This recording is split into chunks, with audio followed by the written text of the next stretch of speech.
Hello guys, welcome back to another video. So you can see that is Mercedes-Benz, and this car have issue about starting trouble. On this morning we're going to and start this car. The car is engine not cranking. Then we check is battery down. After we replace battery, car is start. Then we check alternator dynamo.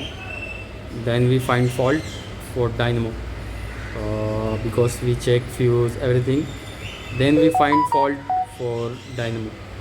Then you can see here upside for AC compressor the dynamo we already open, that is use one. This is use one.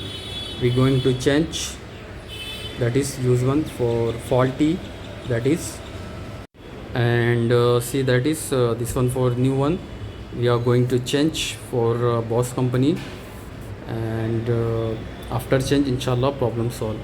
And that is dynamo, people calling different name, someone calling dynamo, someone calling alternator, and someone calling generator. Three name and maybe one more name.